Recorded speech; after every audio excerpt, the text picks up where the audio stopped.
Before we get into the deep stuff, let's give some basics or some things I want to do inquiry from the others. Walk me through the Santa Fe Institute. What was it about the time of the math? And this was in the late 90s. So they're not going to hear me on this part, right? We're going to do it both ways? It will not be on the video, but we do have you recorded. Fine. Remember, when you're answering on these questions, I'm not in the shot, and they're never going to hear my voice. So a little bit you got to repeat in your answer, you got to repeat what my question was. Oh, a little bit. Okay. Santa Fe Institute. Why, when you're at the top of your game on Wall Street, do you decide to finance, which was at the time, or endow, or become the donor or sponsor, however you want to say it, for what was considered the most cutting-edge group of mathematicians in the world? Action. So Santa Fe Institute in the late 80s, early 90s, I was interested, I was on the board of Rockefeller. So that starts, Rockefeller University, formed by John D. Rockefeller to sort of give back to the community. It's east side of Manhattan, except it was old. It was sort of old-fashioned. They were talking about medicine, and medicine by itself was, again, subject to the ideas of science. They were trying to use science to find cures for disease. And I said, no, we need to do something different. We need to start interdisciplinary work. In most... How did a schmuck like you get on the board of Rockefeller? What year was that? I don't remember. Late, I think 89 or 91. So that's one of the most prestigious research places in the world, correct? Yes. Okay, how did a guy like you get on the board of a blue blood, internationally known, hard research, Nobel Prize winners all over the place? How do they pick a guy like you, a trader from, or basically some guy from Bear Stearns? Good question. So I was asked to be on the board of Rockefeller, and I think I was on the board of Rockefeller. There was a money manager who said, Rockefeller needs someone with financial expertise because the university is growing and there's lots of new things. You have to, again, we go back to the original discussion the last time.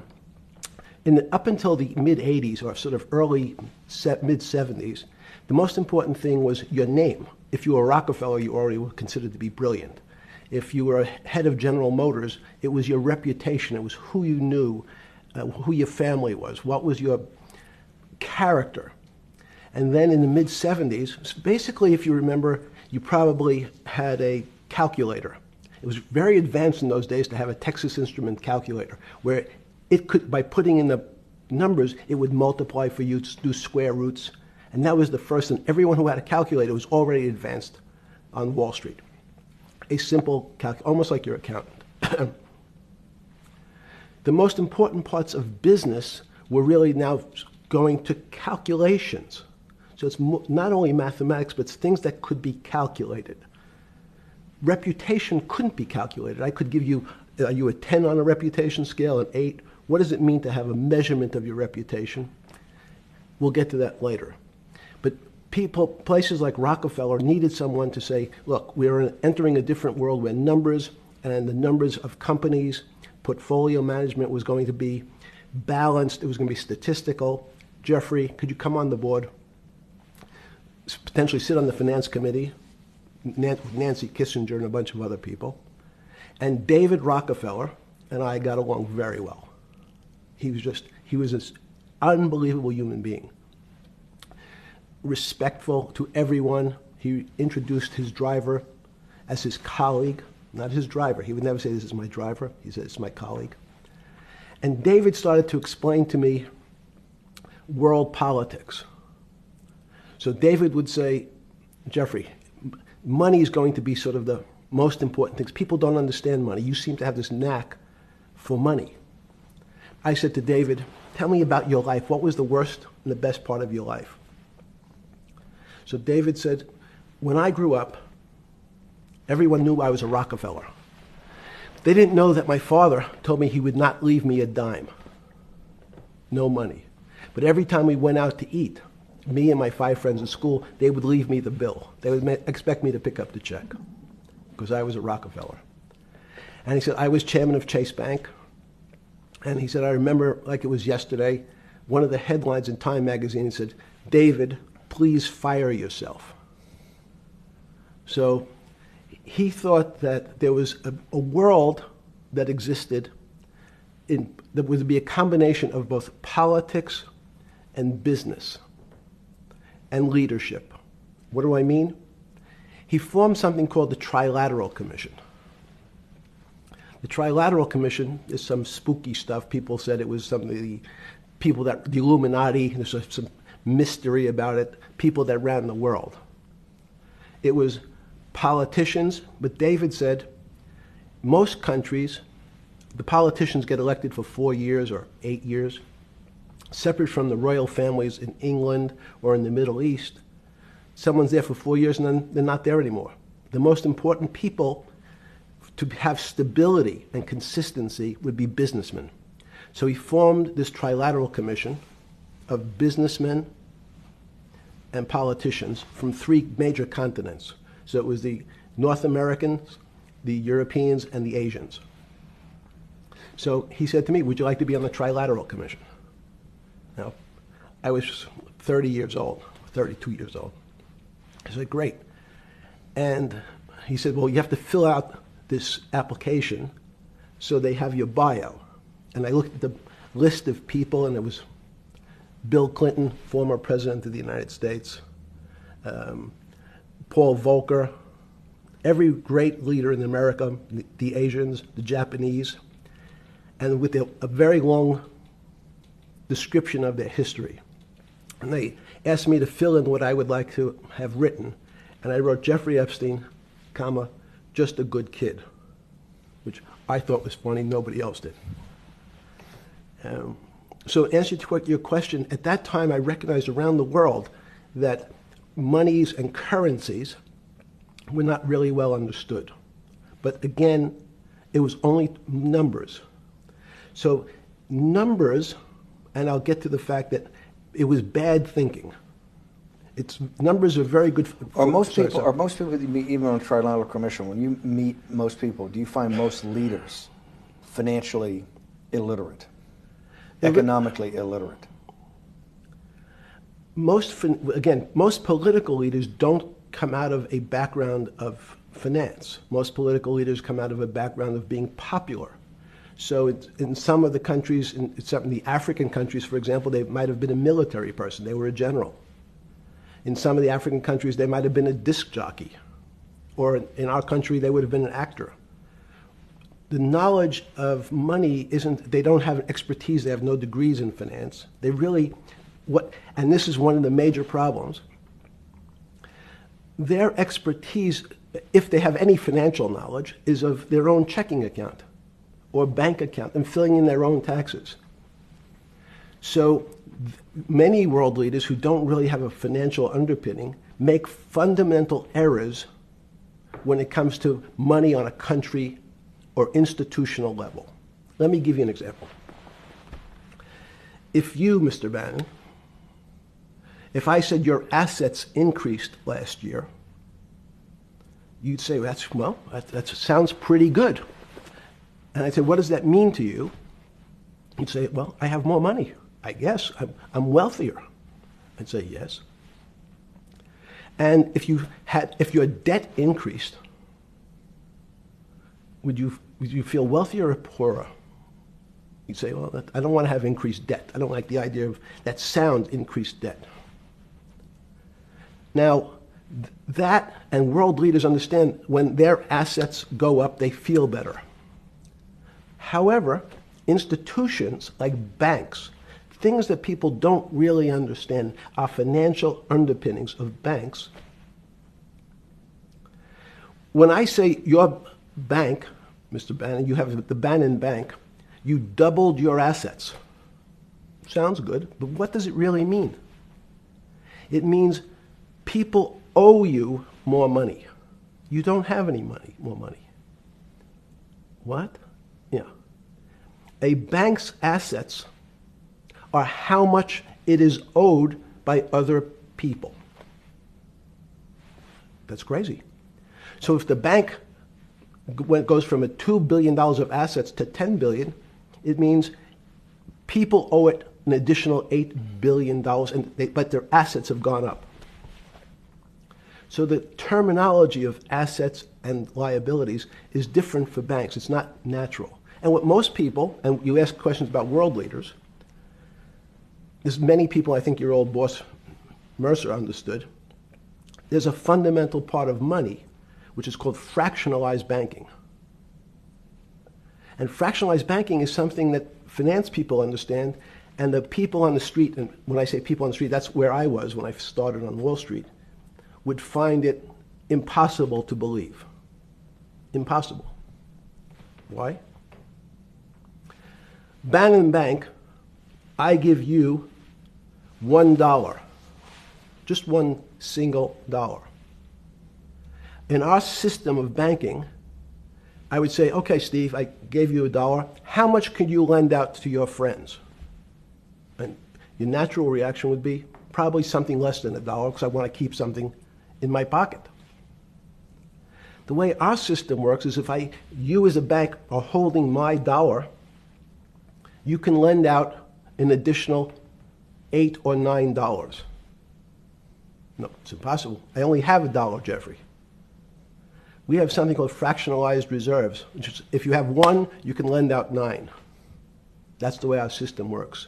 And so not only do world leaders not understand banking, but the man on the street, my father who worked in the park department, it would be beyond his imagination that people could lend out more money than they actually had in their pocket.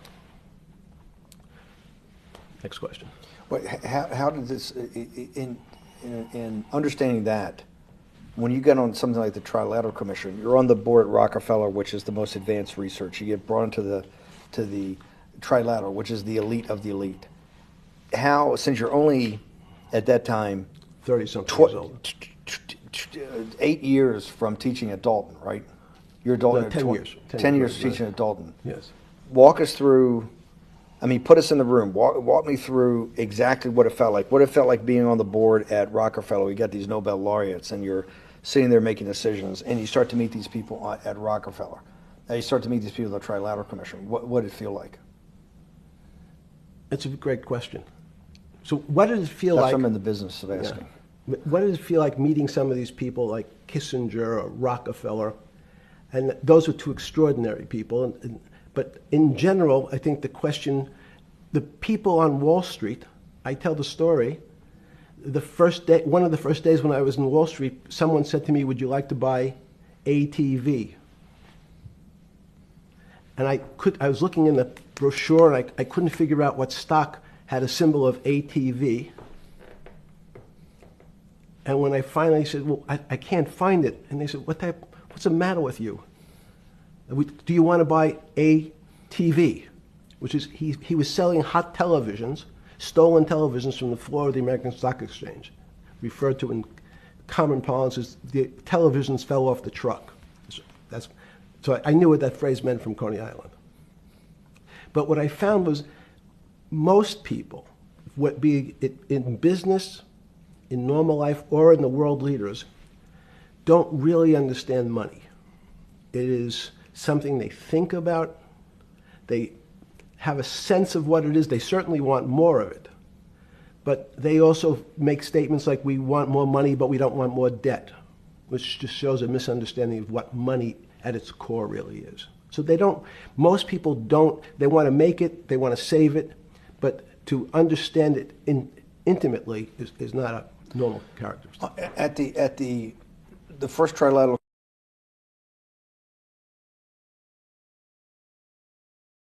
or something?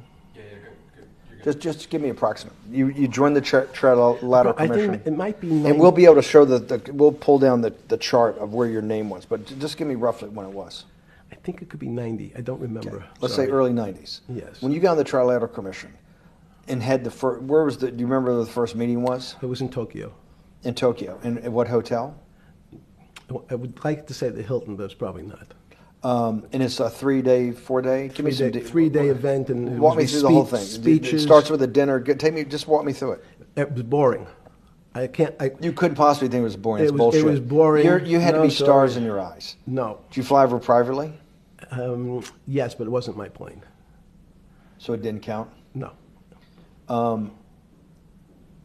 You fly over. Yes. And it was who were the first? Like when you first met those leaders, you had to be wowed. No. You're 10 years out of Coney Island. No, I'm not wowed by people of position. I'm wowed by people of great ideas. And I don't care if it's the bus driver. I don't care if it's the student I had who has teeth coming out in Well, every these direction. guys have to have great ideas. They're the leaders of the three great continents of the world: North America, Europe, and Japan. No, many of these world leaders become world leaders because they're popular and they were able to get votes or they were able to convince people to vote for them. I learned later. Many of them were just good at what they did in terms of politics. Remember, world leaders are politicians in general. They're not scientists, they're not intellectuals, they're not great thinkers, they're great politicians. At the first Trilateral Commission meeting that you remember in Tokyo, sometime in the early 90s, do you remember what were the big issues of the day that they were talking about, and what did you think about it? Yeah, in fact, it was funny because they were talking about inflation, and they were worried that what would happen, how do you control inflation? And as a mathematician, I didn't understand the concept. I don't understand the concept today. How's that possible?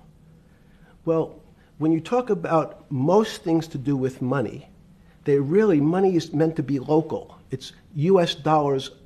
Then I understand what it means. If inflation, it means my dollar today inflates and it doesn't buy as much as it did a couple of years ago. The prices go up. It seems that everything is great, but in fact my dollar is shrinking in value. If you, and you're the financial genius here. I'm just a lowly M&A guy. Sure. If you let me finish the thought. Go ahead. So if you're in America, you can feel inflation. Your salary's gone up, but you can't buy the same car. In fact, it starts to feel weird because the value. That's why I wanted to ask the question then. This is my point. Sure. The people who live and breathe this, the central banks, have been haunted by the specter of inflation since the late 70s. Yes. First off, tell our audience, how did that happen? The two great financial events in the 20th century, I'm not going to get to the 21st, were the great inflation in Europe after World War I, the Great Depression, the hyperinflation in Germany that led to the rise of Hitler, and then this inflation in the mid-70s. Before you go to explain inflation, why is the specter of inflation always the central thing in central bankers' minds? Because it goes back to the first concept I said, the weird concept of fractionalized reserves. The system is not well understood. And most systems, in fact, are not well understood. We don't know how our digestive system. Stop. This is I impossible. understand. This is impossible. The world banking system, the world currency system, the world monetary system Yes. has to be so well understood by the Greenspans of the world and the Bernankes of the world and you, right? The currency traders, the guys making billion-dollar bets every day. The legendary guy on Wall Street in the late 90s, Salomon Brothers. Lou Ranieri? No, the guy that wrote the money. Michael Lewis? Liar's Poker? Yeah, Liar's Poker. Who's that about? That great trader. Lou Ranieri. No, it wasn't Lou, the guy that ran the desk. That eventually ran the hedge fund that went long-term capital. Yes, I don't remember. Who's the guy? I want to say, I don't remember. Yeah. I'm sorry. Lou Ranieri is big, but Yes. those guys have to understand the system perfectly. No, they don't understand the system. They understand the local part of the system. So, for example, why is not only inflation, most bankers are terrified if the public understood that the bank really doesn't have their money at any one time. It's one of the things during the Depression, there were runs on the bank. The reason the banks don't keep much money in the actual bank is they assume that not everyone's going to want their money on the same day. So it's not really the fear of inflation. The fear is a run on the bank. Everybody wants to take out something that doesn't really exist. Inflation is tied to interest rates. It's a more complicated example. But when your money doesn't buy the same amount of product this year than it did last year, if it buys less and less, like it happened, you use the term hyperinflation. There's certain countries that are not managed well, like in Africa at the current, A $100 billion bill, $100 billion bill in Zimbabwe is worth 1 American cent. That's the perfect example of hyperinflation. It goes up, it doubles every day. So people are afraid that their value in the system starts to break down. But so if I said to you, does your doctor understand your body system? You'd say, well, I hope so, because I want him to keep me healthy. But you could have a kidney infection, you could have a heart attack, you could have a broken knee. There's lots of pieces of this system. And in fact, when you ask the question, very few doctors understand your entire body. There's a specialist for your knee, there's a specialist for your polynoidal cyst, there's a specialist for your head, and now we have specialists in different areas. So and I'm going to get to your first question about Santa Fe Institute. The world economy and your body are both comprised of little systems interacting with each other and making one big system. This is what's stunning for all the little guys out there, the populist movement, the little guys that haven't had a pay raise in 30 years. They think that these elites, have everything. The guys in the room making the decisions, the party at Davos guys. You're sitting there, you don't think many people today really understand the complexity and really all the moving pieces and how they interconnect to the world's financial system. No, not only don't they understand the complexity, and that goes back to Santa Fe Institute was an attempt of trying to see if there was a way to mathematize, formularize, or algorithmically understand what the term complexity means. That goes back to the original question. Complex systems are complex by definition. But there's not necessarily, it's not one level of complexity. We might say, well, our fingers are complex, the movements, the muscles of our hands, but it's not as complex as the blood system. Now I have a circulatory system. I have systems on top of systems, so that there's no one group of or person that really understands the way the body works. There's no one group that understands the way the financial systems work. You might understand U.S. bond market. Now, you've asked about the trade of long-term capital. That was a bond fund, very small part of this very complex system. So the goal of the Santa Fe Institute was to see, is there a way to get in, somehow understand how complex systems interact? Fast forward, Steve, to today, where Google and these other engine companies, the other tech companies, are trying to build artificial intelligence. The strangest thing that they found, one of the strangest things, is that the systems that they design, this artificial intelligence, which a lot of people have heard about, is they design a bunch of systems. They're called neural nets. Terms simply taken out of brain work, neurons in the brain. Nets because they actually look like a net. They put in some inputs. The computers work, spit out an answer. Sounds normal to you. It's because you're thinking about that calculator you had in 1976 on your desk. When you ask the person who designed the system, how did it come to that answer? How did your neural net, can you show me the calculations? They say, no, we don't know. We don't know how the thing we designed actually came up with that answer. That's pretty strange. They take the same neural net now, and they put it in front of a video game. No learning, nothing. They said, to the computer, they say, sit in front of your video game and learn how to play. It seems the computer learns better than any human in history, faster than any human in history, beats any human in history, but when you ask the designer how did it do it, no one knows. It just did it. So that's the first little touch of things that we already have gotten to a place where we don't understand it, and we built it. On Sunday afternoon, September 14th, 2008, where were you? Sorry? It was the night they put Lehman Brothers in bankruptcy in London. I was in jail. Seriously. Yes. So the financial crisis of 2008 happened when you were in jail? Yes. Oh, this is going to be so amazing. This is going to be so amazing. I take it you didn't have your Wall Street Journal dropped off to you in the morning, your Financial Times. No.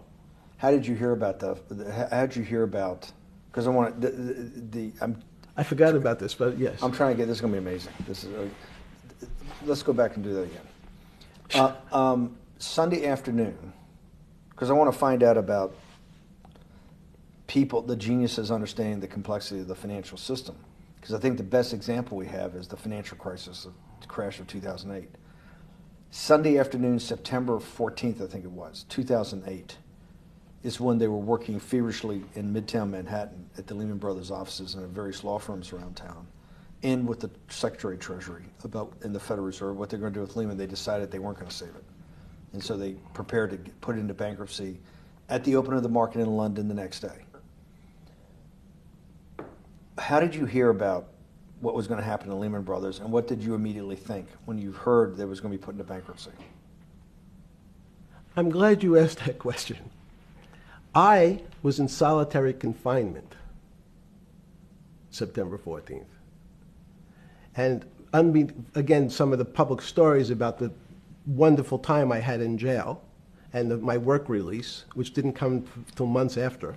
I'd been there since June in an 8x10 cell with a bed in the back, a 6-foot bed in the back, a chrome sink with a toilet attached to it, and a little piece of metal sticking out that was supposed to act as a table. Now, since I was in jail, there were no books. Why? There's no library. No library, but you're in jail. No, I was in jail, not prison. So in jail, I was in a place which is called the Special Housing Unit, which is for the roughest, toughest, meanest people. They had put me there, they said, for my own protection. So I was in a 8x10 cell with a little slit in the door where they would serve my food on a tray about 9 inches by 4 inches. And then as soon as I finished eating, they would take the tray and close it down.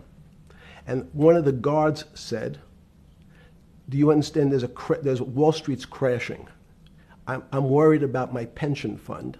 What should I do? And I said, sorry, Wall Street's crashing? What's happened? And he said, there's some crisis and some companies are going bankrupt. I said, are you sure?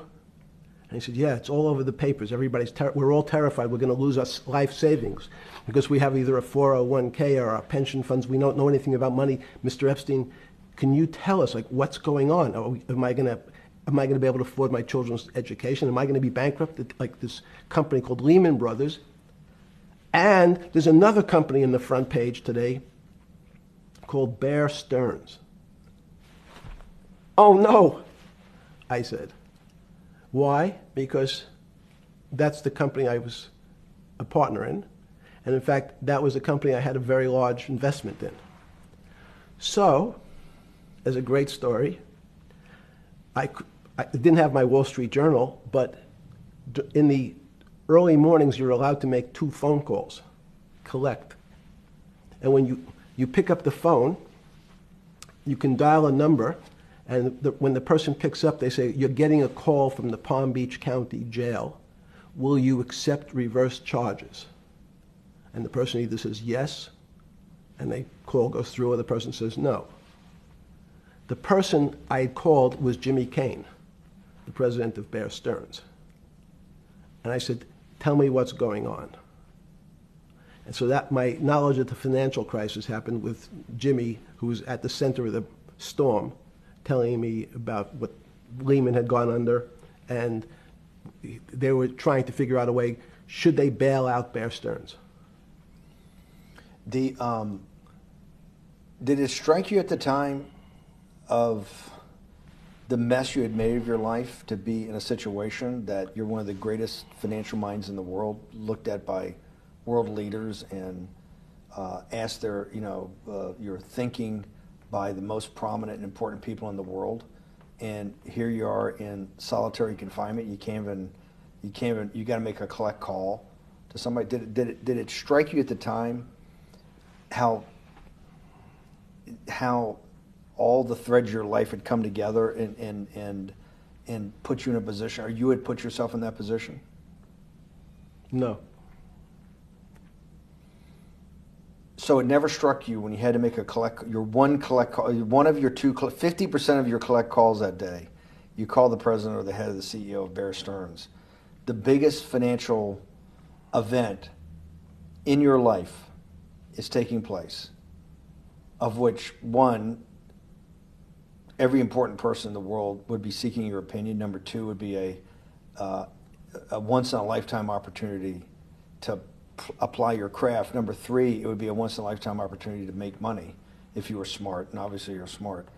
You're telling me here, truthfully, that it never hit you at all of how you had ended up in a place where you had to make a collect phone call from a jail cell that was 6x9 with a steel bed and your food being passed in through a slot.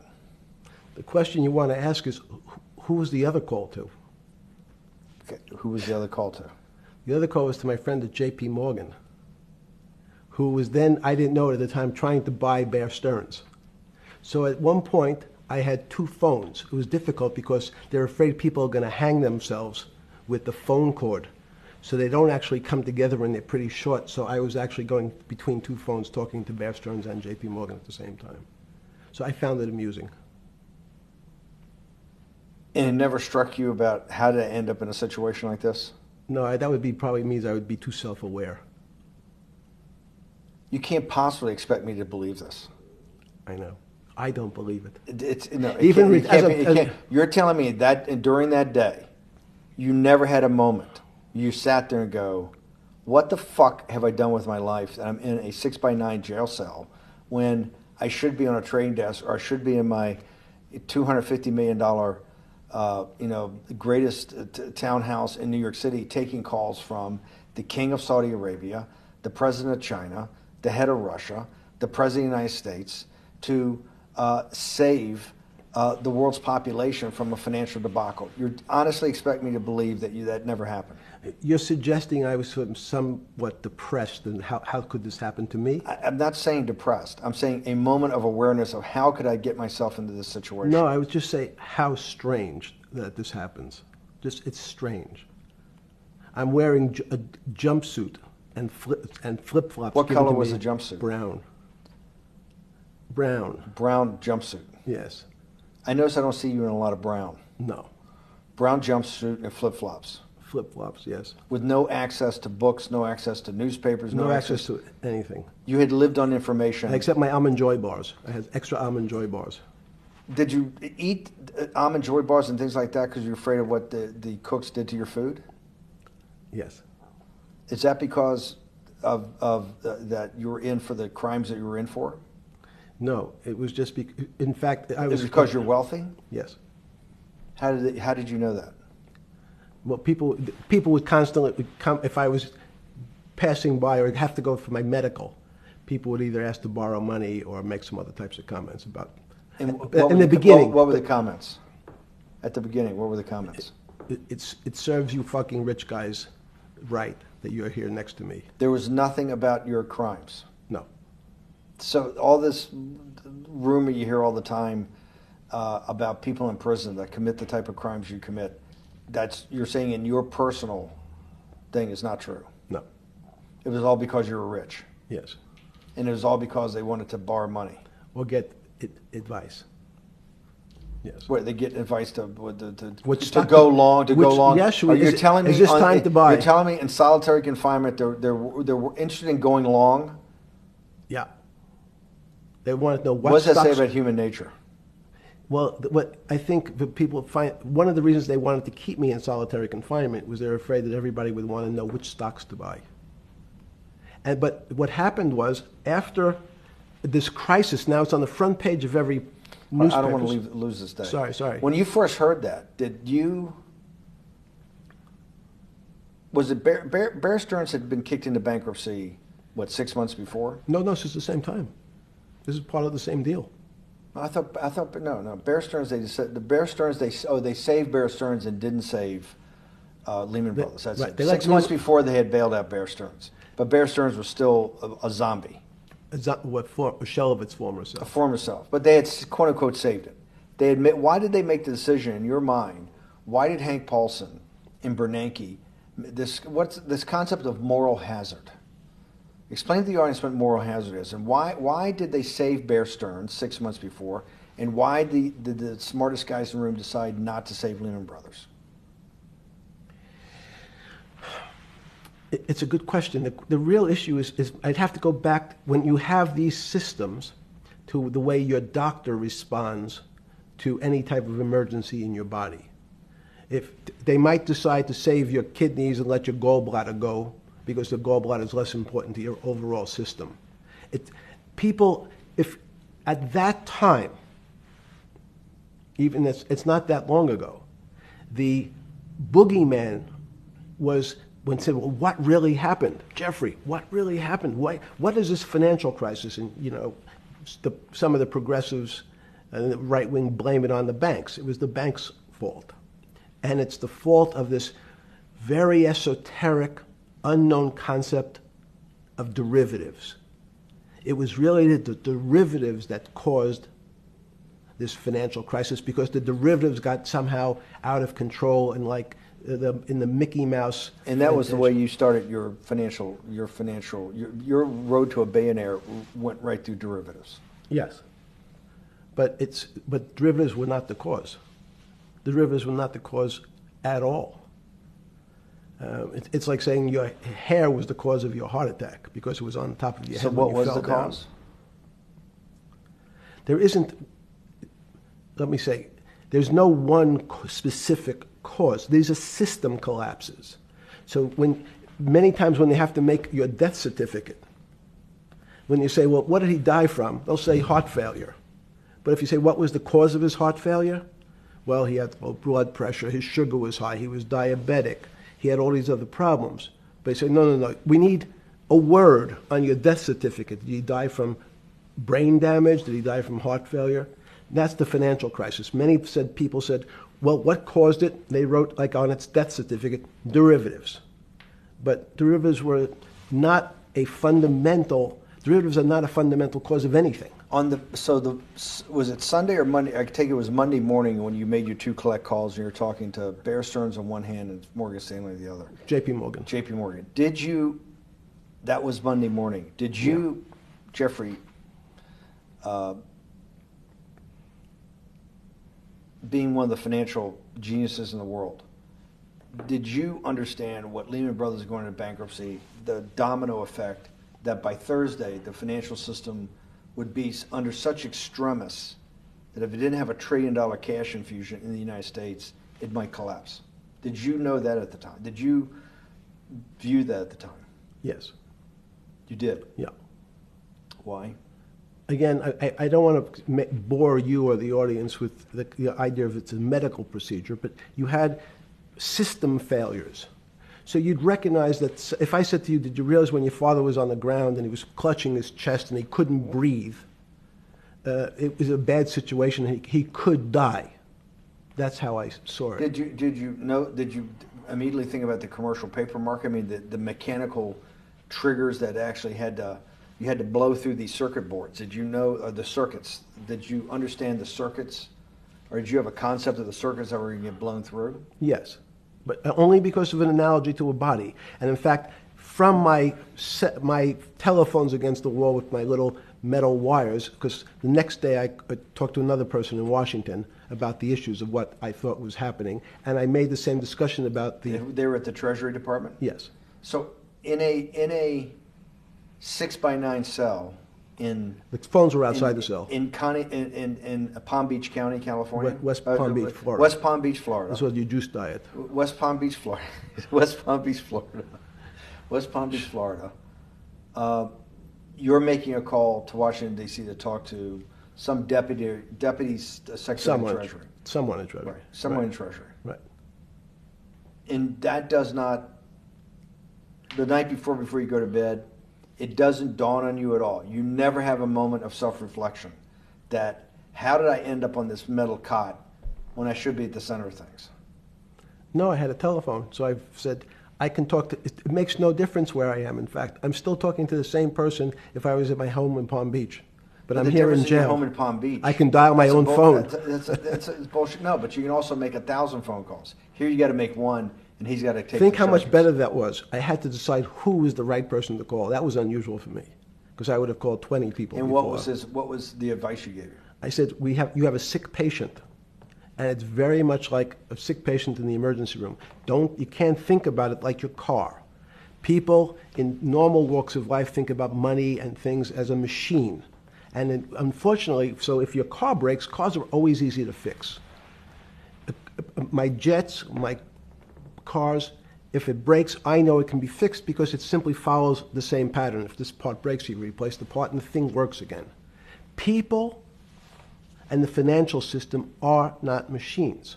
They can't be fixed the same way. You can't simply take out put some more juice into the commercial paper market, and that's like replacing the carburetor on the car. It's much more, I have a patient who can't breathe, has a stomach problem, can't see, looks bleeding at the same time. What do I do first? I have to think about it as a system. Where's the most logical place? What's the most dangerous place? If your heart stopped, we have to start your heart again. In the equivalent to the money market,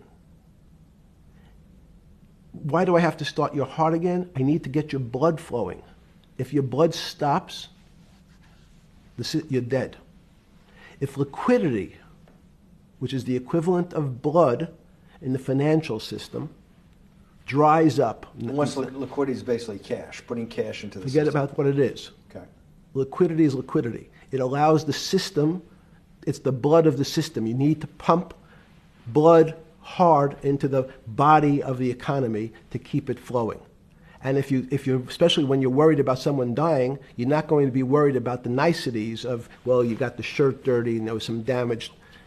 Pump in that blood, keep that heart When you pumping talked blood. to the person in Treasury on Tuesday, the 16th, did you get a feeling as you were sitting in your 6x9 jail cell in West Palm Beach, Florida, that they were on top of things? No, you can't. It's impossible to be on top of things. There's no such thing. It's, again, the doctor watching the patient die. You hopefully have some confidence that he's seen it before. He recognizes that there are some steps he has to take first before he bandages the guy's finger or worries about what shoes he has on. So you hope that the people in charge, your doctors who are working on the emergency patient, have enough experience and, frankly, judgment to try to keep the patient alive. Did you think that they had those things, patience and judgment? They had pretty good judgment, and you needed a lot of luck, just like in the dead patient. You need to, hopefully you put that blood in and it's not too late. And you make some mistakes, but you have to know you're going to have to give it a shock. In the run-up to the September crash of 2008, Yeah. I guess you weren't occupied with finance. That whole summer, how long had you been in jail? Went to jail June 30th. So the entire summer. Yes. Before you went into jail, you were still very active in the financial markets. Yes. When I say active, you trade currencies every day, you trade stocks every day. When people, I don't do any. someone like you, or you give advice to people to trade stocks or trade currencies. I don't trade every day. I think that's, like Woody Allen said, you can't beat the bank. So I try to pick my spots. George Soros picked his spot when the pound collapsed. This would have been a great money-making opportunity that passed me by when I was in jail, but that's not how I think. In the run-up to that, in the spring of 2008, that's when Bear Stearns got in problems, I think, in the spring of 2008, and they decided to bail it out. Did the Bear Stearns guys talk to you for advice at that time when the big crisis in Bear Stearns? No, but see, again, unbeknownst to most people, and it's easy to blame people for the financial crisis, like you'd blame someone for giving your father the drink before he had his heart attack. But what really happened, the real enemy of the finance system was Bill Clinton. And if you ask me what and who caused the financial crisis, I would tell you it was Bill Clinton. Because of what Bob Rubin and he did to deregulate the financial system? No. Because as of the last time we had our 60-minute interview, you talked to me about home ownership. and you asked me whether everyone should own a home. And I told you, no, it's too risky. So the financial collapse of 2008 is because of hardworking African Americans, Hispanics, and whites who wanted to have a ownership stake in the society that all rests on their shoulders. They're the culprits. No, not at all. Okay, then I didn't say they were the culprits. I was pretty clear it was Bill Clinton. Okay. Why was it Bill Clinton? Because Bill Clinton wanted to get votes from those people. And he sold them the idea that instead of renting in a house, and historically the values of houses have gone up, and he said, you guys in these local communities who haven't been able to afford a house before, I'm going to show you a way. I'm going to give you a way because I'm sure I'll get your vote that you can own a house because I want your vote. So what we're going to do is I'm going to let you buy a house, Mr. Bannon, when you really, you're right on the border, maybe, or not even on the border. Your credit is not good. Okay, let's be honest. And it's not my fault, it's not Bill Clinton's fault, but if whatever happens, at the moment your credit score or whatever it is, your credit's not good. Now, normally, you come to me and want to borrow money, I'm a bank, and I say, I'm sorry, Mr. Bannon, I can't lend you money because your credit score is not up to where it needs to be. Hopefully, if you work harder and clean up some of your problems, it will be. But no, what I say to you is, I'm going to figure out a way to lend you, not give you. I'm going to lend you money anyway, though you don't have a good credit score. And don't worry, I'm going to get rid of the term that you don't have bad credit. Bad credit sounds pejorative. You don't want to be a person. Sounds judgmental. Yes, sounds judgmental. So what we're going to do is we're going to call your credit situation subprime. Oh, nobody knows what that means. Subprime. That means prime is good credit. Subprime is not good credit, less than good credit. So we'll call it something that people really won't follow, and we'll tell you what. We're going to have people lend you money, though you are a subprime borrower, and I will figure out some government agencies to guarantee your loan, though I don't think you're a good risk. So the banks say, no, we don't want, initially, the bank said, sorry, this is too risky, Mr. President, for us. We're in the business of managing risk. It's not our money. It's the hard-working people's money sitting in our bank. We can't lend to people whose credit is not prime. You're asking us to lend to people who are subprime. And he says, here's the key, if you don't, Mr. Bannon, I'm going to make sure the Justice Department charges you with discriminatory lending because you refuse to lend to my subprimers. In business terms, you should never lend to. But what we'll do is I'm going to form an agency called Fannie Mae and Ginnie Mae, just another agency names. They'll guarantee your loan. So don't worry. Don't worry. You don't have to pay it back anymore. Even though and maybe you don't even have to work as hard anymore.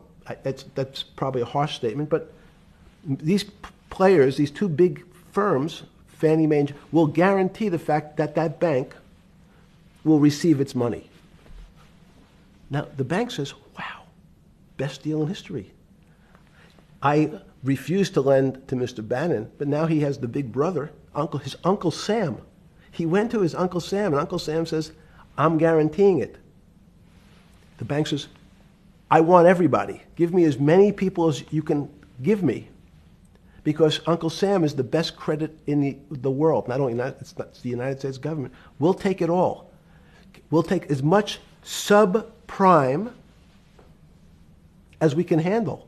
because it's the best investment for the moment. It's a strange investment because it has politics that has inserted its way into the numbers. Politics doesn't belong in the markets, but now we're going to have, I want the votes, we'll make guarantees that you who can't get a house normally will be able to get a house from the bank. The bank says, this is the best deal in history. We will package 100, 300, 1,000 of you subprimers, and we'll sell it off to somebody else. And the whole system becomes mired in subprime mortgages. That's becomes the What do issue. you mean mired? There's just too much supply. It's a supply-demand problem. You get too much supply. No, it's a very good question. What does too much supply mean? Well, then you get to people, go back to your first question to me, government leaders. Government leaders know, if they're good, and they can do mathematics, they can balance their checkbooks.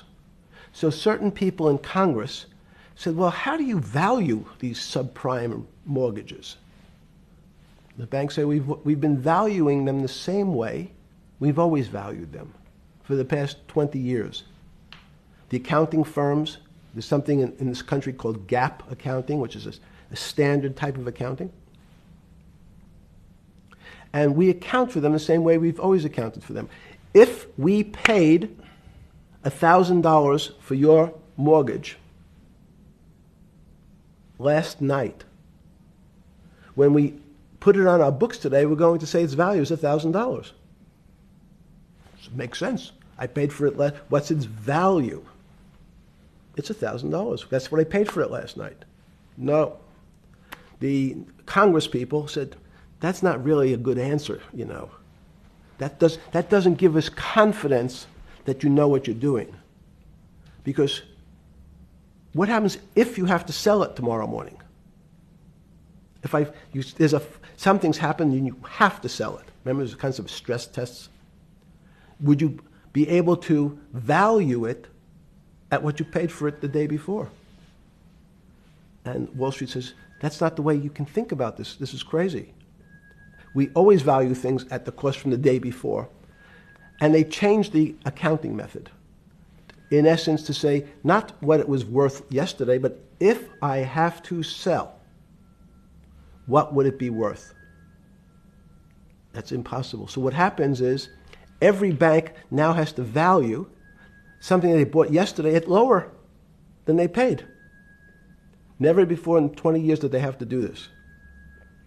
So something they bought at 1,000, on their books was 1,000, is now 990.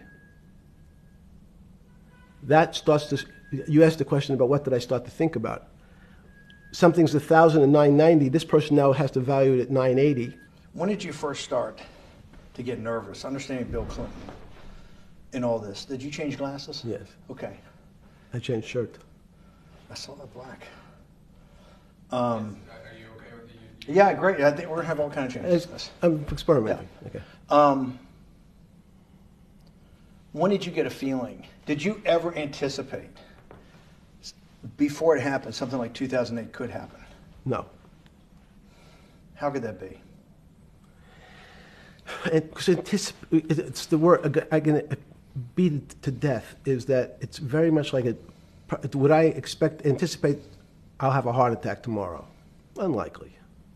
Was 2008 a heart attack or a stroke? Debilitating. It's a better. I don't. It was both. But why was it both? Because in fact, as I said, the blood was getting dried up in the system, and the head, which is sort of the central bank, wasn't working. So to some extent, it was a combination. It was just a crisis. Did you see that building up over time? It's always been lurking in the background. I mean, if you have an older parent, would you say it's possible? Did you anticipate him having a heart attack today? No, you hope things are going to go better and maybe they'll fix it up. The system was getting too complex, and it wasn't based on derivatives, because what people keep forgetting, and as I was just explaining, Wall Street, and in many professions, including Wall Street makes it sound complicated. They don't want the little guy to understand what they do because they make so much money and they don't do very much. So they couch it in words like derivative and stock options and commodity futures and different types of contracts. It's all fairly, everyone is capable of understanding it. It is not complicated. But Wall Street, because they make so much money from doing fairly simple things, needs to make it more complicated than it really is.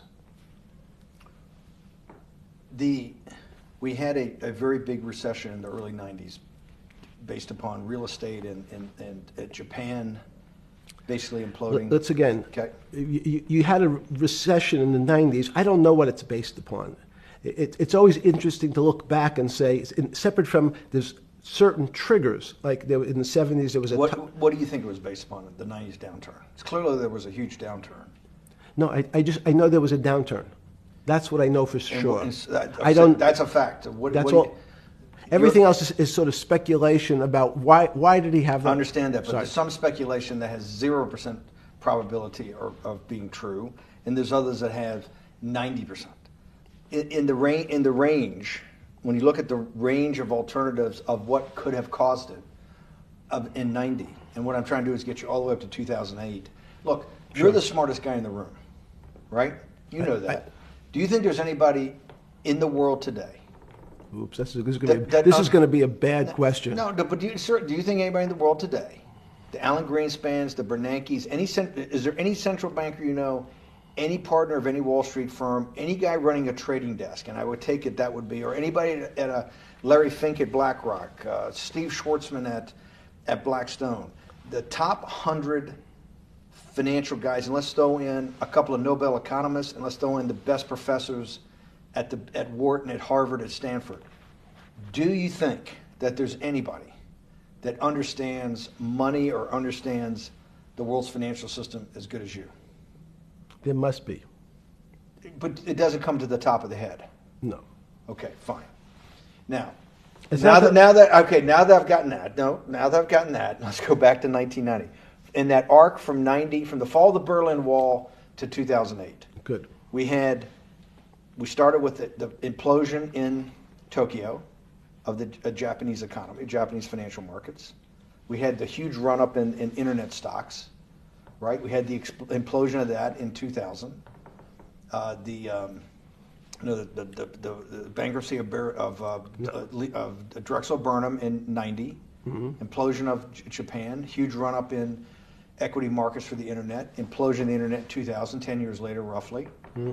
And then this run-up through the Iraq War and all that, the run-up to 2008. Every 10 years, it seems like, we're in some sort of 10 years before the 1990s was the 70s. You sound like an astrologer. Okay.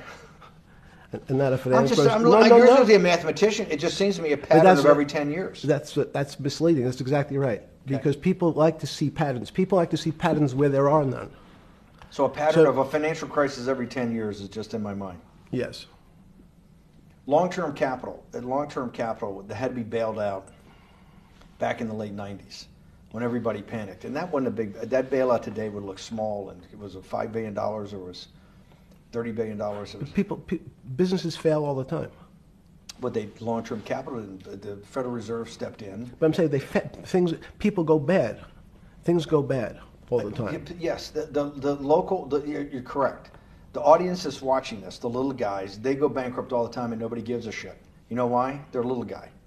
But when long-term capital management goes bankrupt, or Bear Stearns goes bankrupt, or Lehman Brothers goes bankrupt, people care because it's an unfair characterization. Why do you say that? Because again, it's the complexity of the situation. If you think about you have a complex system. You have your body.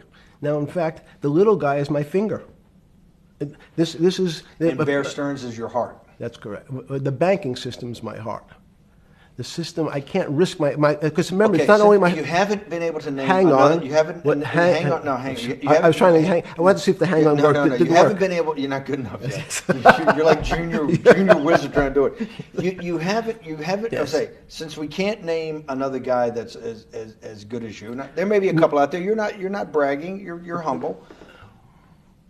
It had to be sometime. Please tell me there was some time before you went to jail and basically got cut off from daily information in the summer of 2008, that you started to get very nervous that this complex system, that something was deeply wrong?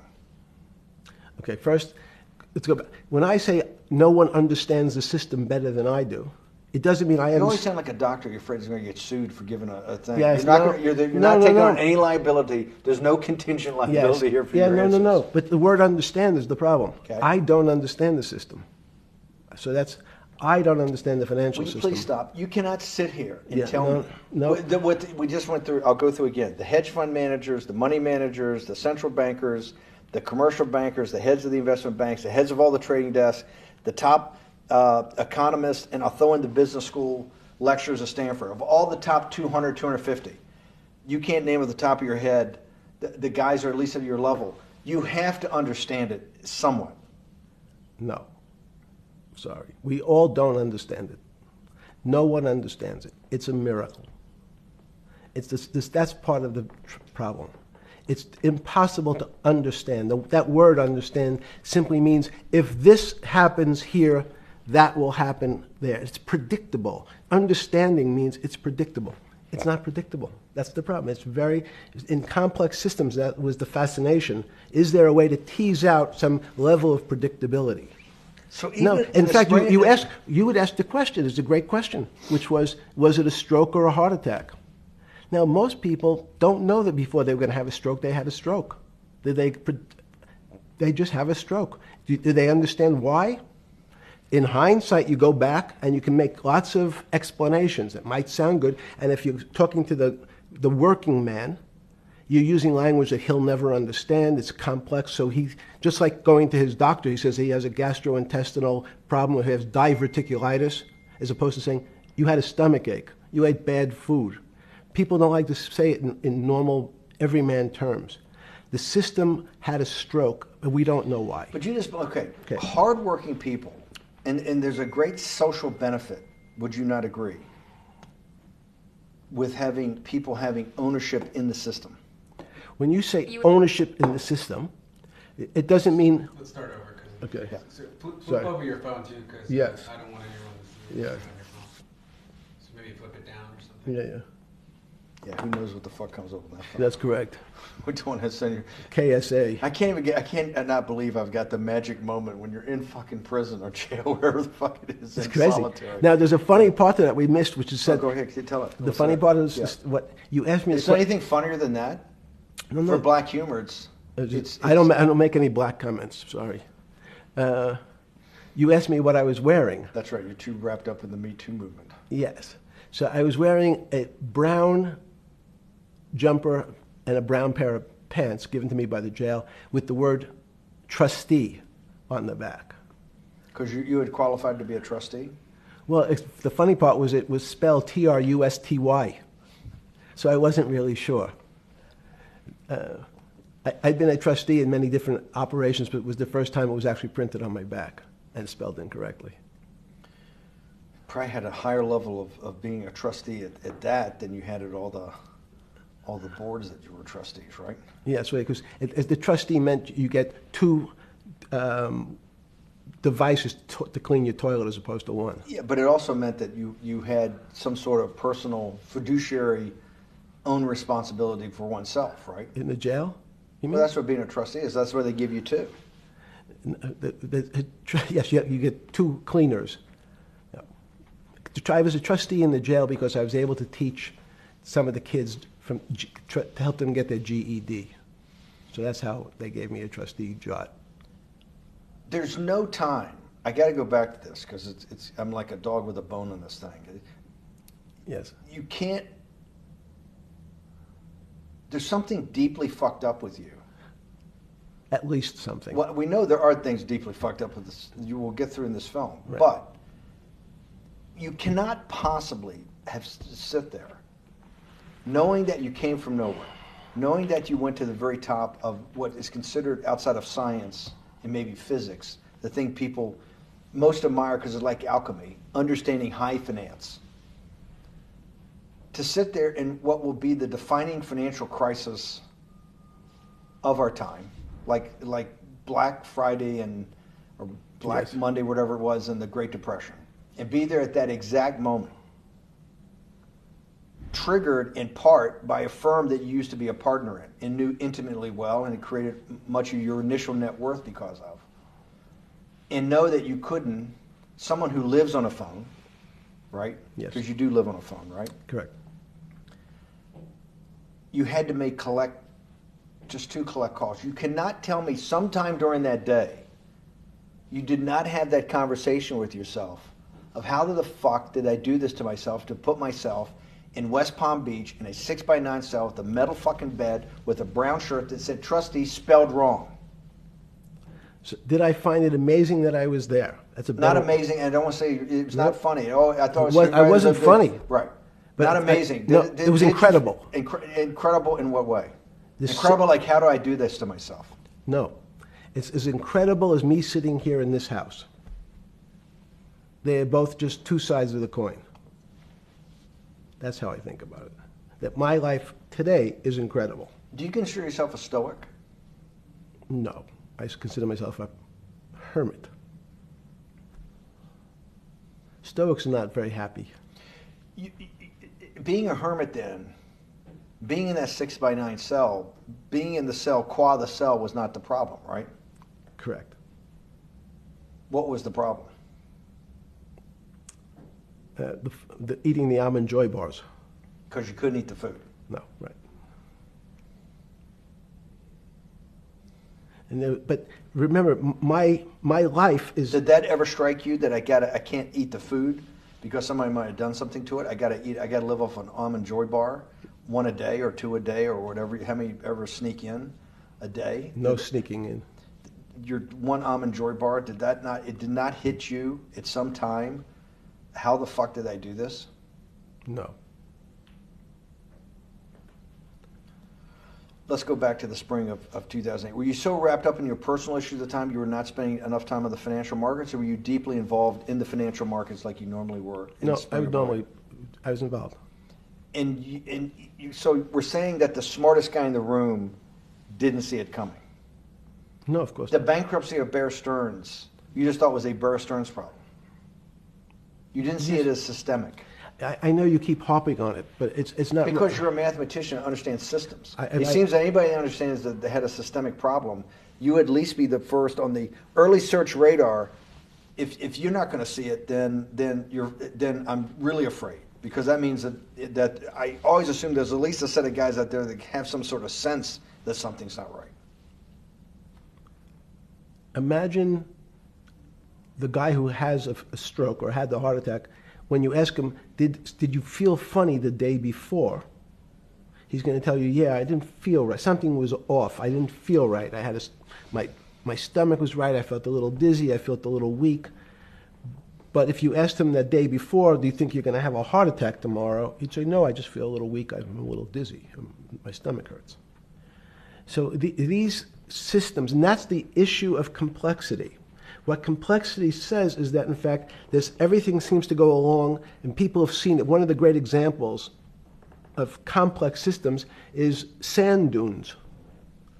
In fact, the sand keeps building up. People have seen some, and all of a sudden, one more sand drop, and all the sand starts running down the hills. That's the way I see the financial markets. But you funded Santa Fe in the early 90s or late 80s? I believe it was early 90s. I can get back to you. But early 90s, Santa Fe was funded for the study of complexity theory. It was studied with math. So let's back up. So why did I buy a ranch in New Mexico in 1993? So that gives you some sense. So I would have funded it in 1990. Los Alamos, which was the high energy lab up in New Mexico, was losing all its scientists. And Los Alamos, it was where Oppenheimer and where a lot of the nuclear weapons program, the bomb. That's where the Manhattan Project. Manhattan Project was Yes, as Los Alamos, and you bought your property out in New Mexico to be near that? Yes, because the scientists were going to be, they cut the funding for high energy physics. But the people who worked in Los Alamos would still be in the Santa Fe area. They cut that because this was the Cold War dividend, right? I don't remember exactly why. It was because, again, people thought that physics and high-energy physics really wasn't that important. Because that was about nuclear weapons. No, it was because they decided, which may be not right, this was the same time that Murray Gell-Mann came up with the term quark, Q-U-A-R-K. He picked it out of an old poem, the word quark. But it was mysterious. So they were starting to understand in the 90s that our world of the physics world, there was things that were just unexplainable. They called it strange things. You gave it a name. You gave it some characteristics. You called it had charm. It was one of the terms. It had a charm. It had a flavor. It had a color. But no one, Mr. Bannon, understood what it was. Just like the financial system. And you wanted to investigate that. I wanted to see if we could build tools so others smarter than me could help investigate it. And that was the beginning of your concept of the Santa Fe Institute. Yes. And Santa Fe Institute was founded to do study in this type of... Can these areas of strange things be described by some form of mathematics? So that's what I'm trying to get at. The foundational thought, the organizing principle of Santa Fe, yes, in the high physics lab at Los Alamos, right, which had been the headquarters of Manhattan, and the Trinity Project, right, the bomb. Yes. So you're talking about the elite, the high priest of physics. Of physics. Yes, sir. Which high priest of physics, some subset of that is also mathematics. Yes, they're both similar. Project out. One of the tools you want to do is to make sure that in this complex system, the finance system, I'm doing a lot of this for philanthropy and a lot for the good of mankind, but also to be able to understand this complex system, the most complex outside of maybe our body, of the financial world. Yes. Did they create tools, or were you smarter in then the mid-aughts, 15 years later, than you had been then because of work that was done at Santa Fe? No, it was great.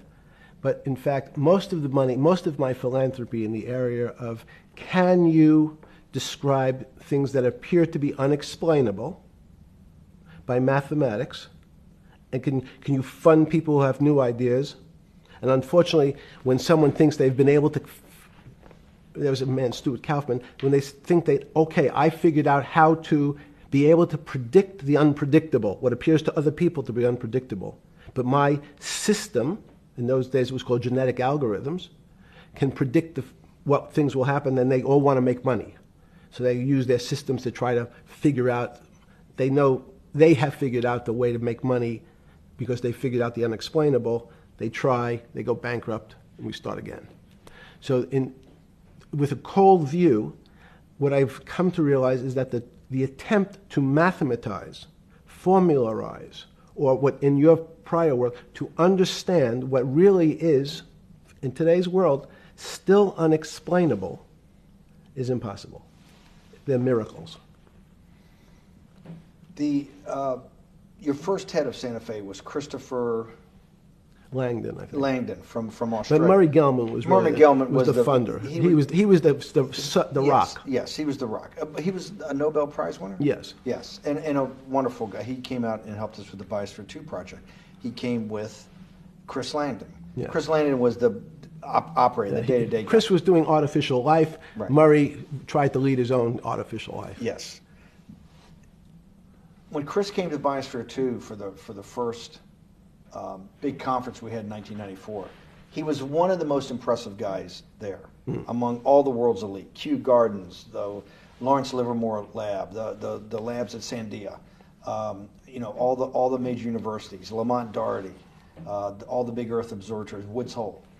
What set Langdon apart, I thought, and the reason I invited Santa Fe to be part of it, was Langdon actually made a presentation that everything, and he was making this to scientists, a lot of marine biologists, a lot of people that were just beginning, Wally Broker and people who were just beginning the study of climate change, at that time called global warming, that he made this compelling presentation that everything's really mathematics.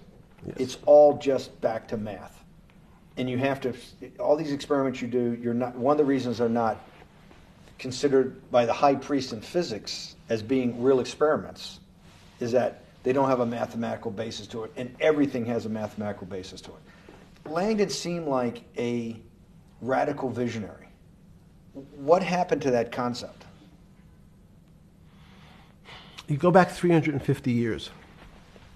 So you have Isaac Newton, you have Leibniz. From move forward, you have people like Heisenberg and Gödel, and what every one of those mathematicians and philosophers came to understand is that there's numbers can describe certain things, approximate certain things. But in fact, trying to put measurements and numbers on other things that are really unexplainable is folly. 300 years ago, they said that unexplainable realm was God.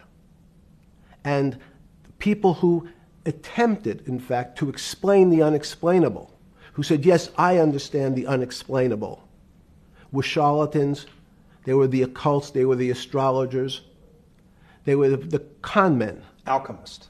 Yes. Well, no, alchemists was, in fact, they believed that there was a way to transmute one metal into another. In fact, they always wanted to see if they can create gold. There's no reason, if you think about it, they recognize that one metal is different than another metal because it has some additional pieces to it. It has additional neutrons or protons or electrons.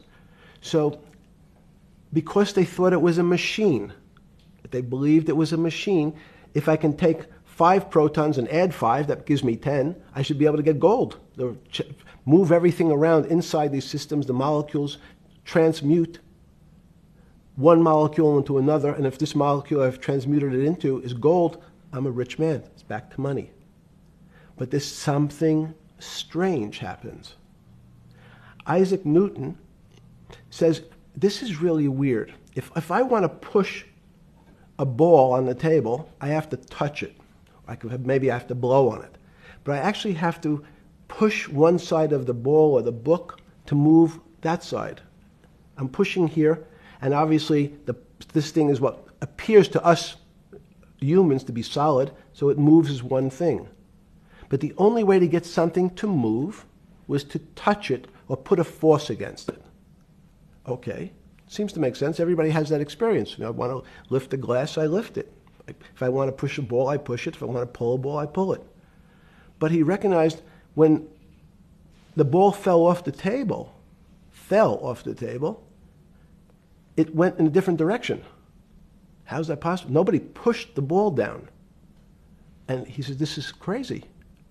Why did the ball go down? I didn't push it. I just let it go. So someone's pushing the ball, because I know that I am confident that the only thing that gets something to move is with a force that pushes. So there's a force that's pushing the ball down.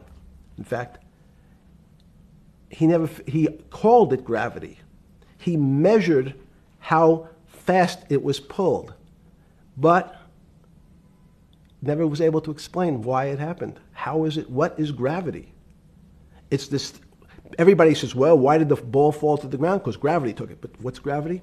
That's, as Feynman would say, that's the name of the thing. We have no idea what it is. This goes to Santa Fe. They were trying to explain the unexplainable. Can we measure? Can we figure out a way to predict the stock markets using these types of chaos complexity? Before we get there, let's walk back through it. Let's go back to Newton. Sure. Pre-Newton and then Newton. What did Newton solve that for millennia up to Newton had not been solved? And then I want to go forward all the way to Santa Fe, what they were trying to solve. Let's start with just 2 or 3 of the basic guys, but let's go with Newton. What pre-Newton, it was what? And then why is Newton such a genius? In such a in the, I think mathematically they told me one time, I've seen there's been 115 billion people roughly that have lived on the earth. And of that 115 billion, Newton. Are you sure that's a number? That sounds a lot very high. We only have 7 now. I think in the history of the earth, I think I'll pull up the stat for you, but I think it's 115 billion people. They figure that probably is inflation. That's why you have lived on Earth. But he's one of the handful of the most important. What did he solve for? Why is he so important for how we live today? And then we want to go through Leibniz and the other two or three other major ones to get us to Santa Fe? Well, it's a long journey. This is the heart of what we're trying to do. Let me take a bit of a detour Okay. just a second. What if you went to high school and the last year in your high school, you took calculus? So Isaac Newton sort of invents calculus. Well, that sounds invents. Mathematicians. To torture seniors in high school before they graduate. Yes, but obviously no. Yes, the answer is yes.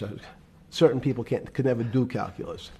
Why is that? Why is calculus so?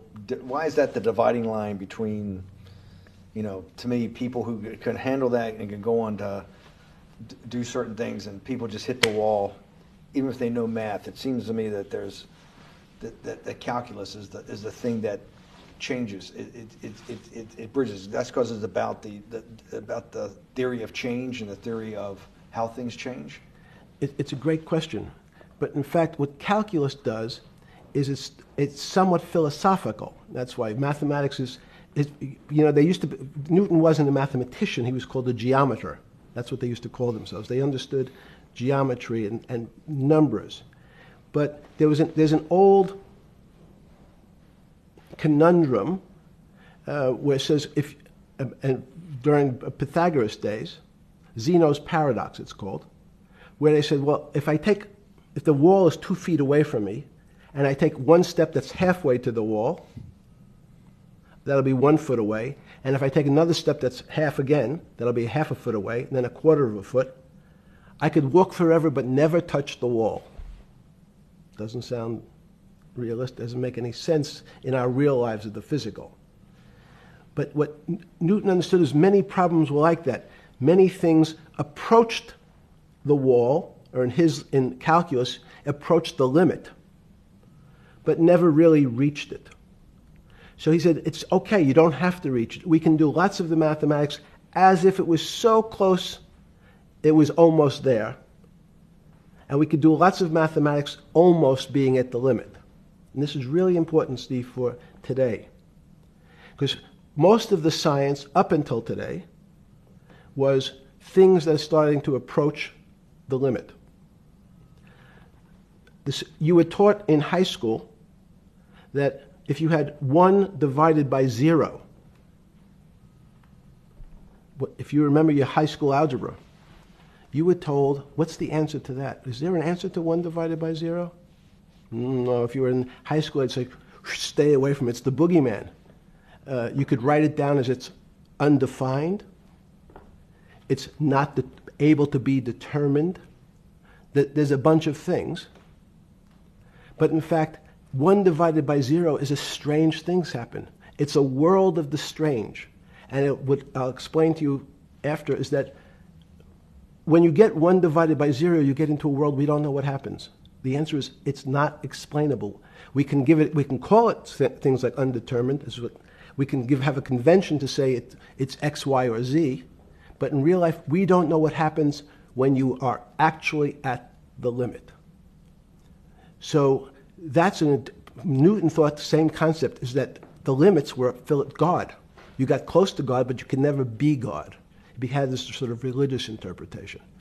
Okay, I want to go back to Newton. Why is Newton such a big dividing line in mankind's history? What is it about Newton? What is it about what he's trying to solve? What did they not know beforehand? And because we live to a degree in a Newtonian universe, although I realized later subparticle atomic physics, but at least for a while it was Newtonian. So what's the dividing line? Why is he so important? Why is he an inflection point in mankind's movement from the swamp to the stars? It's a great question. Stars was by Kepler. What Newton starts to allow us to do is to make accurate predictions. Remember that we've talked about that with money, about the things in our physical world, how cars, he didn't have cars, how horse carriages moved, how bowling balls moved, how pool cues and pool table balls. Had people tried to solve that before Newton? Many tried it? Heraclitus or Plotinus, Pythagoras had these greats that we hear about. Had they tried to solve the same problem? Not the same problem. They tried to again, what Pythagoras does, he starts to figure out this relationships in triangles. For example, everyone knows the a squared plus b squared is equal to c squared, that Pythagorean theorem, which is basically says these shapes in a triangle, each side of the triangle has a fixed relationship with the other two sides. That's strange.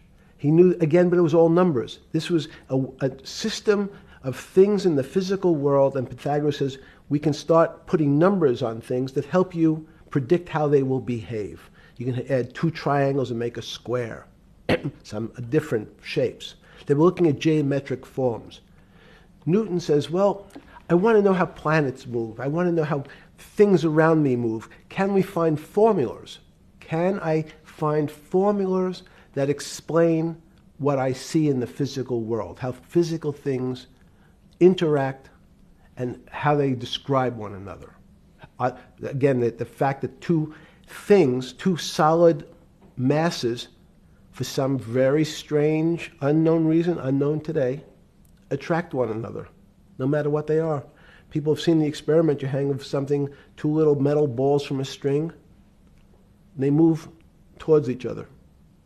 In fact, they move towards each other was very specific. So when you drop the ball to the floor of this room, Newton says, in fact, the room came up a bit to meet the ball. The room moved. It's imperceptible. You can't really perceive that motion, but they attracted each other with certain ratios. So he started to be able to measure things in the physical world. And that was great advances. It also, now you wanted to move very quickly. Unfortunately, most people, especially in the 20th century, 19th century, said, well, like Newton, let's measure everything. Let's measure people's behavior. Let's measure their psychology. Let's measure their health. You go to we could have my blood test. Let's measure everything. We measure Wall Street. Their voting habits. Measure, measure, measure. Can we put a number on how much I care for my wife? Can I put a number on how I feel? And we tried, unfortunately, we try to mathematize the finer things in life, and then recognize that there's things that unfortunately just fall outside. Schrodinger wrote a very famous book about what is life. He was trying to figure out a way, can he describe the difference formulaically between things that are alive and things that are dead? The answer is no. The things that are alive in my world are miracles. Not magic. Magic has a bad connotation, We trying don't to believe hide in things. you don't believe in the spirit or the soul. That's what animates people, is your spirit or your soul. That's No. have you ever seen someone die? When they die, their spirit leaves. Their soul leaves, no question. So in There's fact, no question to you about no that. question. There's no question to you that there is some animating life force within us that leaves when you're dead. Yes, in fact, I refer to the soul. This obviously is certain. The questions in the past, even Because during people would normally think you were soulless. So, Thank you. But have you talk about you actually believe in it, and have done some thinking about it is pretty shocking in its own right, isn't it? well, again, mathematics. Leibniz thought. So Said, we know Newton was at Cambridge, and he was the head of the math department, right? He's a professor, Yes, essentially. yes. But Leibniz, was Leibniz a German professor? Yes, but what Leibniz said is the soul is so strange because God took chemicals, which is simply the material, like tables, and he somehow made this material able to have a thought. How strange is that? Not only does it have a soul, but some way it was put together that this material substance is able to think. So when you say to me, it's obvious to everyone that there's such a thing as a soul. Now, if you're part of the Charlatanville, you'll try to explain it to people. The soul I describe as the dark matter of the brain. Why is it dark matter? Because in high energy physics nowadays you hear terms of dark matter, dark energy. Again, terminology. It's a complicated term. Why is it dark matter? Because we can't see it. That's all. What do you mean you can't see it? Well, somehow we see something moving towards this area of darkness. Something, I can see this thing. This appears to me to be empty. It's just black. But I see it being drawn this way. So I say, well, I know if this were matter, that would follow that equation. If this was solid, it would explain the way this particle moves. But I can't see anything here. So I'll just call it dark matter. And I'll say, I don't know what it is, but it behaves as if there was something there. The soul is obvious to everyone that there's something different between things that are alive and things that are not alive. But we have no idea what it is. It's currently unexplainable. I believe we need an entirely different system of analysis to try to figure out. But Sorry. No, with Newton, with all his alchemical studies and things he worked on the spiritual side, Leibniz that just talked about the soul, Schroeder talked about what is life. If a modern scientist or someone that you funded at MIT or at Harvard or one of these things talked in those types of terms, they would be considered to be a wingnut today, wouldn't they? They would not be. They would not be on the path for tenure, right? Unless they were in the philosophy department. This is exactly my point. We're talking about three of the greatest mathematicians in mankind's history that have really changed mankind. Talking like this, what happened? How do we get to a situation where they could not be in the high physics? They could not be in the mathematics department or working in high energy physics. Good. It's an easy answer. Newton was a combination of mathematician or geometer then and philosopher, and as time went on, those disciplines seemed to move apart. We had philosophy. Some of the philosophers can't do math, and some of the mathematicians. And again, mathematicians often break into two categories: people that solve problems. Those are more like geometers in the old days, just problem solvers. And then there's thinkers, theoreticians. They're more like the old movement towards philosophy. But neither one of those two groups have been able to figure out why something is alive as opposed to something that's not alive. No one's been able to describe what the soul is, but we all know it exists. And I think what we need is science is a bad word. I think science only describes the things we already know about the physical world. In fact, there's an argument that the physical world that we see has been created out of our systems of mathematics. Mathematics, everyone knows mathematics describes the physical world much greater than it should, unless my view, the physical world really comes out of conscious beings that have mathematics. So they create it. This table appears to you and I to be solid. To a bat, because we have light that's bouncing off the table into our eyes, it appears solid. If instead of eyes that responded to wavelengths of visual light, our eyes responded to radio waves, the radio frequencies, it's not different, it's the same type of frequency as light, but different speeds, the table's invisible. We know that our phone works in this room. So the waves are coming through the windows, the waves are coming through the walls. So the walls are invisible to that type of radiation, that type of energy. The walls I can see them because my eyes, a physical system determines that the walls are there. You, with Murray Geldman, you founded, or were the original donor, and had the idea of Santa Fe Institute. In 10 or 15 years later, that effort to study the complexity of systems mathematically. Yes. Was it's a total failure. Yes. A total failure. Total failure. Why is that? It's the failure of science because, in fact, if to some extent science doesn't describe romance. I don't know why I'm attracted to somebody. I don't know. People are attracted to each other, and everyone has the same feeling. They've seen someone walk in the room, and they say, "Oh, that person gives me a creepy feeling."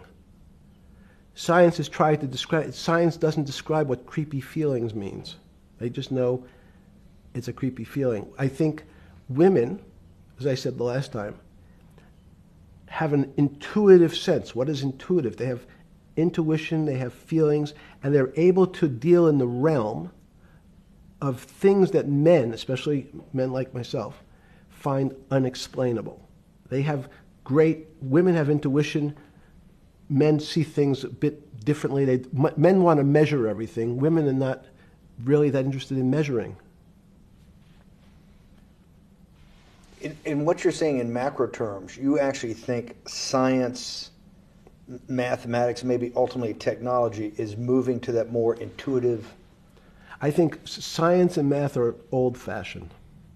And unfortunately, people are still taught that they have to learn algebra in school and certain things in school, as opposed to learning to have an emotion. Is this what Larry Summers was trying to get at? Maybe he didn't say it perfectly enough, but what he was trying to get to in that system, the systems we study today, the way mathematics is either taught or understood, that women just haven't gotten up to the highest realms of engineering or physics or mathematics because of that. And you're actually implying that there's a either new branch of science, or we've hit an inflection point like in Newton that's going to go in a Newton took mankind in a different direction because he was able to measure.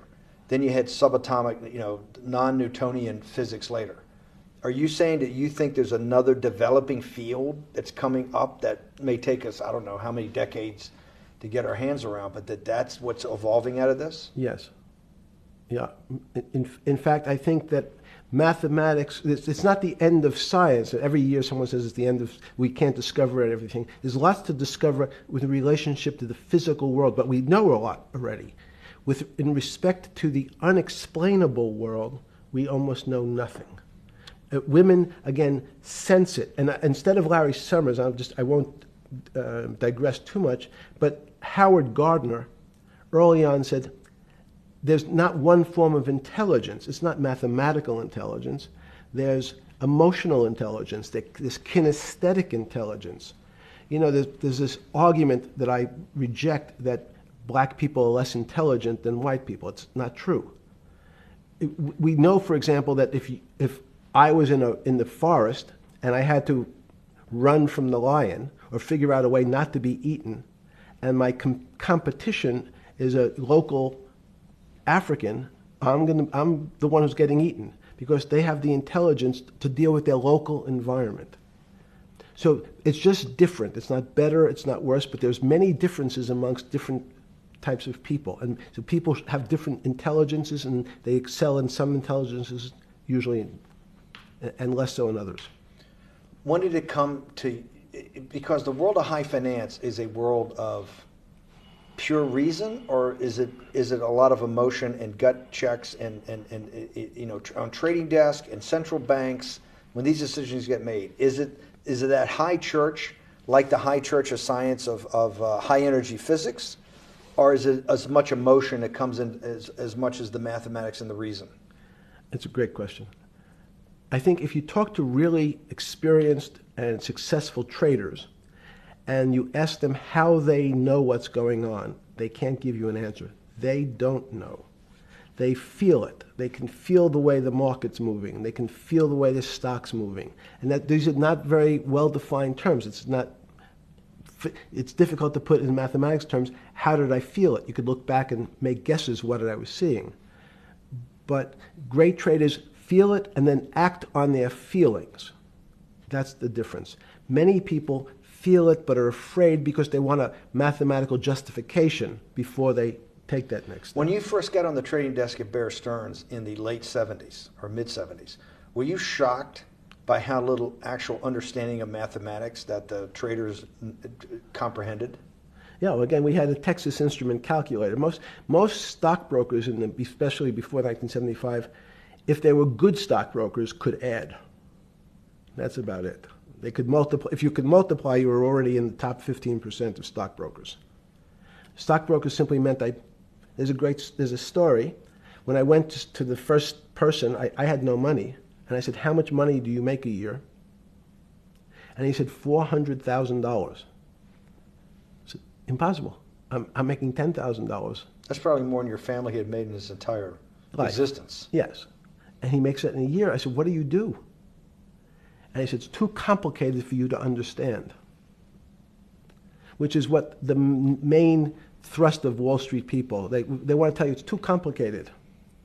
Because if you understood that that person was simply, he had a brother-in-law, in fact, in this case, who ran the pension fund at General Motors.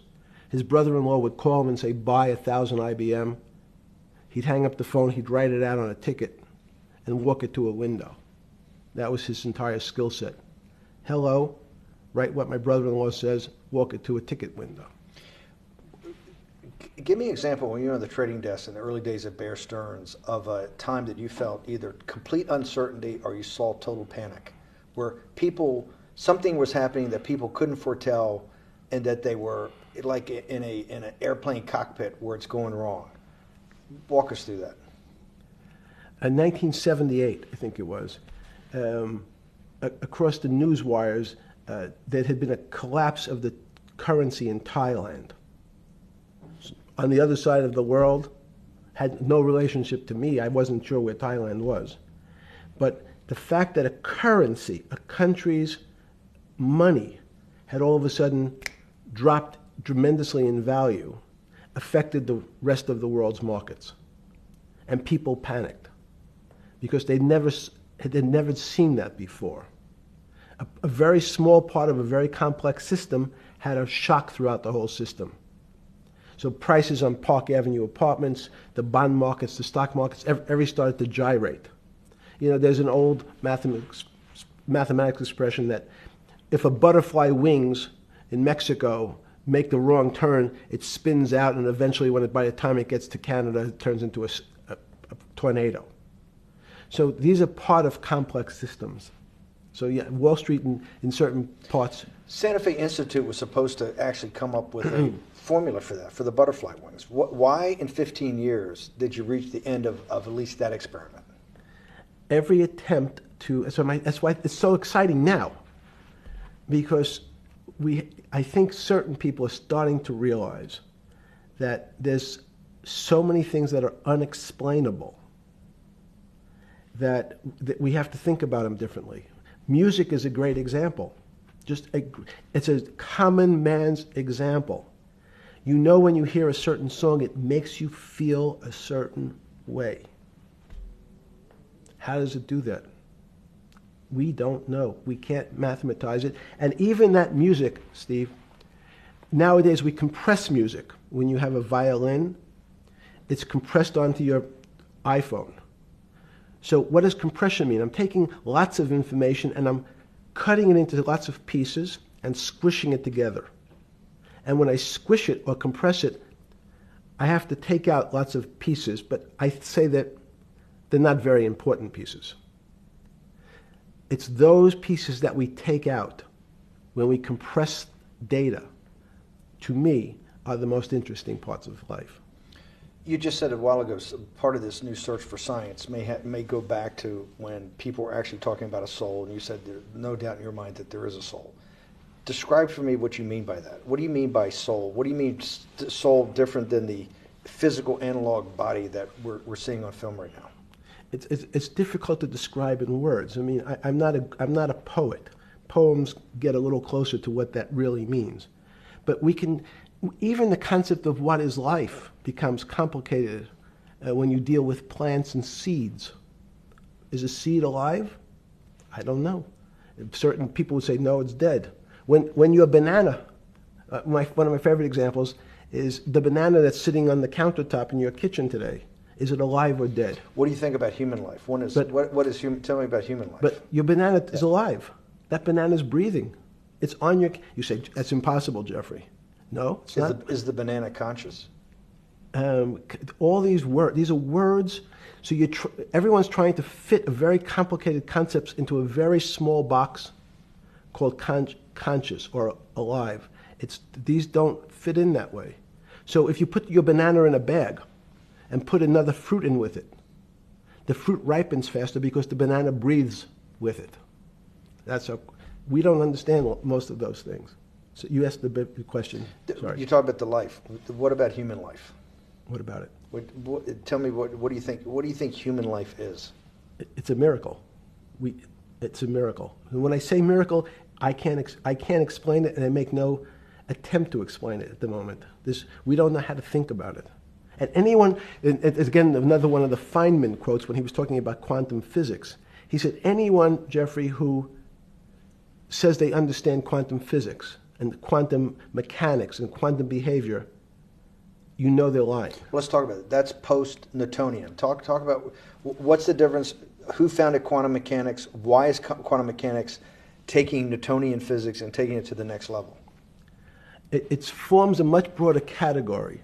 Let's go back to this desk. You used the thing of Newton using this desk. Why can't Newton's theory explain everything? Why did subatomic quantum mechanics or quantum physics have to come in to explain this? Well, so let's go right back to square one. Why is it called quantum physics? So quanta is a word that simply means packet, small amount. So it's quantized. So we recognized, when we recognized that this table appears, another very complicated word, solid to us, it's really made up of molecules or atoms. And atoms, we've given lots of names to what some of the behaviors. If you were in school, when you and I were in school in the 50s, the model was a little center thing in the middle, and an electron went around and around it. It was seen as a ball that went around and around it. And as we started to look at, say, well, let's see what this ball looks like. I want to be able to examine that little thing called an electron. We found that there was nothing there. There wasn't the thing. It was simply a cloud of energy that we can call an electron.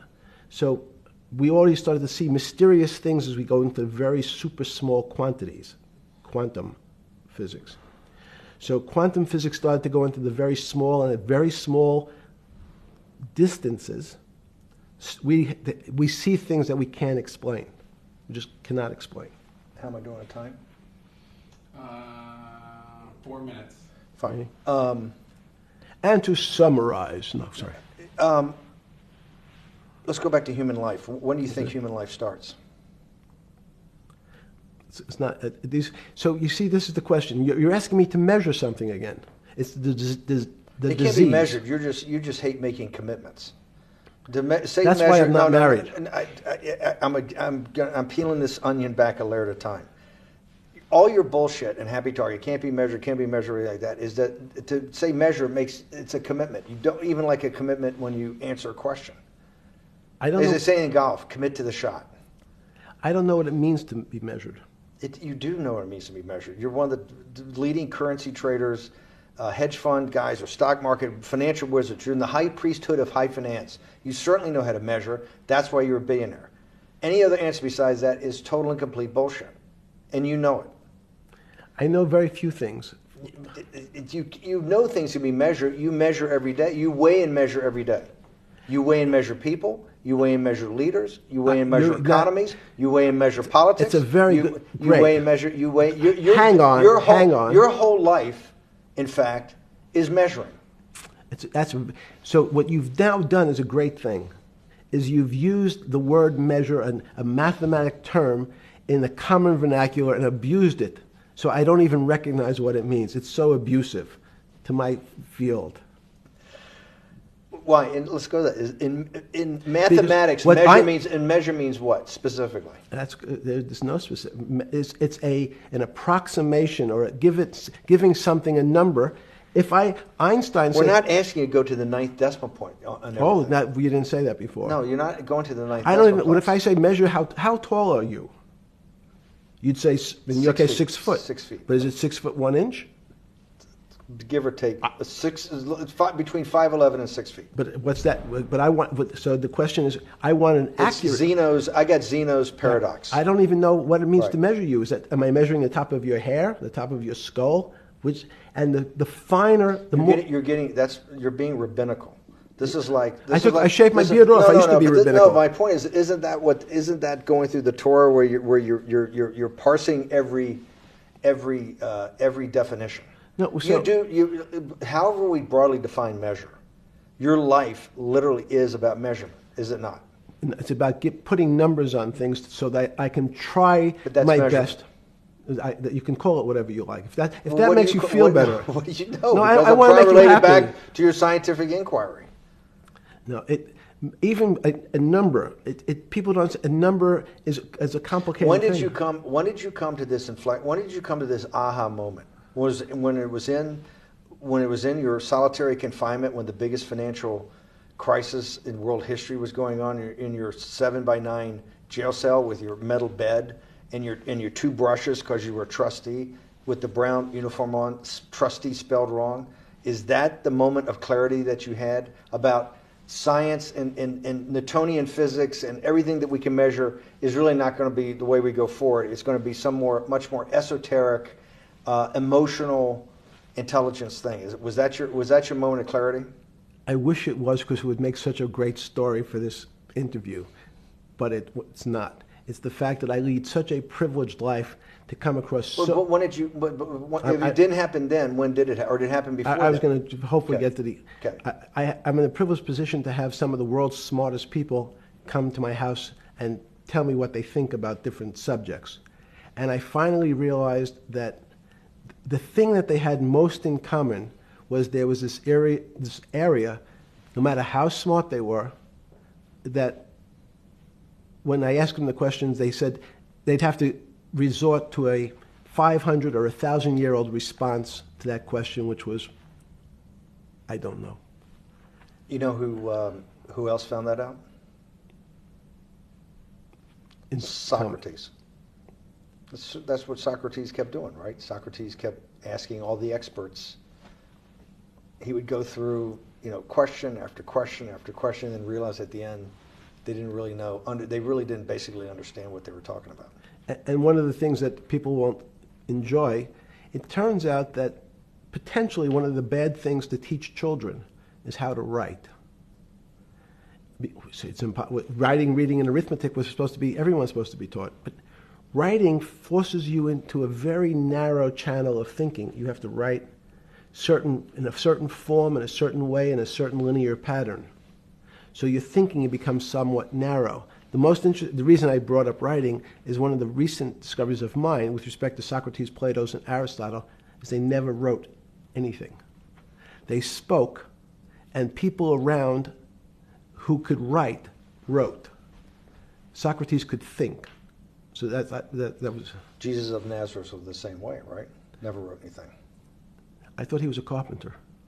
He was a carpenter. Didn't he need like a little carpenter's tonight? I don't want to get that. But at least his written record. Right. One last thing. Sure. Thank you for having me to your house.